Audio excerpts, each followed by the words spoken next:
Bonjour tout le monde, c'est Prof Malika. Donc comme prévu, je vous ai promis de parler de la communication. Donc, alors, je vais vous dire une chose. Si je parle tout doucement, d'accord, c'est pour que tout le monde puisse comprendre et retenir tout ce que je dis. C'est pour cela que je vais utiliser un français très simple pour toutes les catégories. Pas seulement pour les élèves ou par exemple, quelques personnes qui maîtrisent le français. Ben voilà, c'est pour cela qu'on va parler tout doucement et puis un français très très simple. Donc bien avant, je vais vous dire, par exemple, que veut dire la communication et on va parler de qui peut communiquer, la base de la communication et tout le programme qu'on doit suivre pour bien communiquer. Bien, alors, que veut dire la communication? La communication, ça se fait entre deux ou plusieurs personnes. Donc, c'est transmettre un message. Transmettre un message, ça veut dire si je dis quelque chose, je veux que l'autrui le comprend très très très bien. D'accord? Donc, par exemple, il y a un émetteur et un récepteur ou bien un destinataire. L'émetteur, c'est celui qui parle. Donc, tout cela, c'est très intéressant pour les élèves. Mais les autres personnes simples, je ne sais pas, c'est pas intéressant, mais au moins avoir une idée sur c'est quoi la communication, pourquoi on communique, qui peut communiquer. Normalement, qui peut communiquer? Tout le monde peut communiquer. Tous les êtres vivants peuvent communiquer. À part l'homme. L'homme, en général, les élèves ils vont comprendre ce que ça veut dire l'homme. L'homme, c'est un peu dans les sciences naturelles, ça veut dire l'humanité. Enfin, l'homme, ça veut dire la femme, l'enfant, l'homme, le garçon, etc. C'est en général. Alors, tous les êtres vivants peuvent communiquer, et surtout l'homme. Parce que les animaux aussi peuvent communiquer. Les plantes aussi peuvent communiquer. D'accord ? Donc, on va se contenter de la personne, d'accord? Parce que nous, ce qui nous intéresse, donc, c'est la communication humaine, bien sûr. Et ben voilà. Donc, comment on peut communiquer? Avec un regard, on peut communiquer. Avec les gestes, avec le mime, avec les messages, le téléphone, l'Internet. Donc, il y a plusieurs moyens de communication, d'accord? Mais là, on va parler de la communication en direct, d'accord? Si on est en face d'une personne. Alors, il y a beaucoup de personnes qui me disent « Je parle un peu français, mais quand je suis devant une personne, j'ai le trac. D'accord? Tous les mots m'échappent. » Ben, ça arrive à tout le monde. Ben, sinon, c'est pour cela que je vous dis, et c'est très intéressant, il faut aller tout doucement et simplement. Utiliser des termes simples. Si on a un problème en français, utilisez toujours des termes très très simples. D'accord?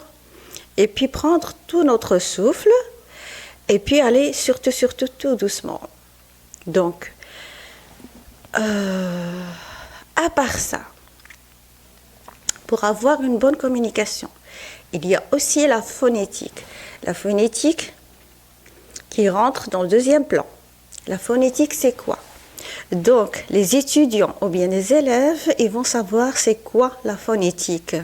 La phonétique, on l'étudie à l'université. Les gens simples, je vous dis que la phonétique, c'est le son. C'est comment prononcer les phrases, les mots, les syllabes, les voyelles, les consonnes. Donc, pour les gens simples, je vous dis que les consonnes, les voyelles et les syllabes, c'est quoi? Les voyelles, ils sont 6.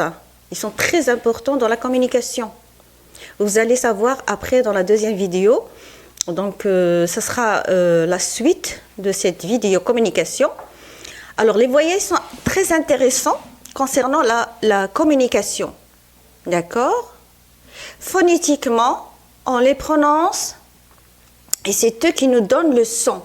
Par exemple, si je dis un simple mot, parce que j'ai dit tout à l'heure, on va aller tout simplement d'accord avec un français très très simple pour que tout le monde comprenne ce que je dis et bien retenir. Bien. Alors, si je dis par exemple pas, pas, qui me donne tout le son de pas, pas, c'est le A. Ça veut dire que c'est une voyelle.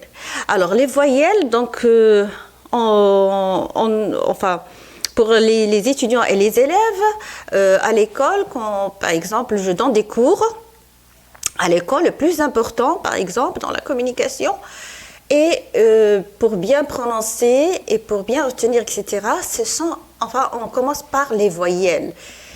Les consonnes, ce sont les lettres simples, mais les voyelles, ils sont 6, on doit les retenir, c'est le A, E, I, O, U, Y. Y qui est double I.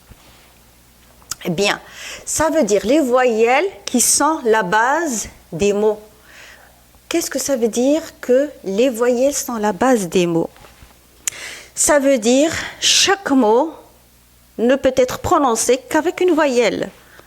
Je ne peux pas, par exemple, prendre des consonnes et, par exemple, former un mot. C'est impossible. Par exemple, je ne peux pas prendre P, T, R, S et je vais dire Peters. Non. Il me faut des voyelles. Donc, les voyelles qui me donnent le son. Phonétiquement et pour bien prononcer le mot. Donc, les voyelles, ils sont très intéressants. On doit les retenir, surtout les élèves que j'enseignais à l'école. Donc, c'était très important d'apprendre les 6 lettres qui sont les voyelles. A, O, I, E, U, Y. Bien. Alors, le problème dans la phonétique, ou le problème concernant les voyelles, surtout entre les 3 lettres qui sont E, O, le I et le U. Au lieu de dire E, on dit U. Au lieu de dire I, on dit, par exemple, je ne sais pas, on dit E. Au lieu de dire O, on dit E aussi. Donc, si par exemple on veut dire un U, c'est difficile, on prononce le I. Si on veut dire le I, on prononce le U. Donc là, c'est difficile. Donc, il faut faire une gymnastique au niveau labial. D'accord? Donc, parce qu'on n'a pas l'habitude de parler français. Et si, par exemple, on a l'habitude... Alors, je vous dis une chose, le secret de la communication,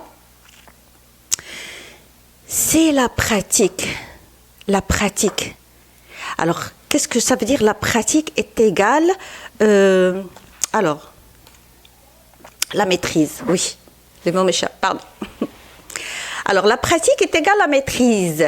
Que veut dire la pratique et la maîtrise? Si on pratique à chaque fois la chose, que ce soit la communication, la langue, la cuisine, le sport, n'importe quelle chose, donc on la pratique à chaque fois, donc on la maîtrise. Ça veut dire elle est dans notre main.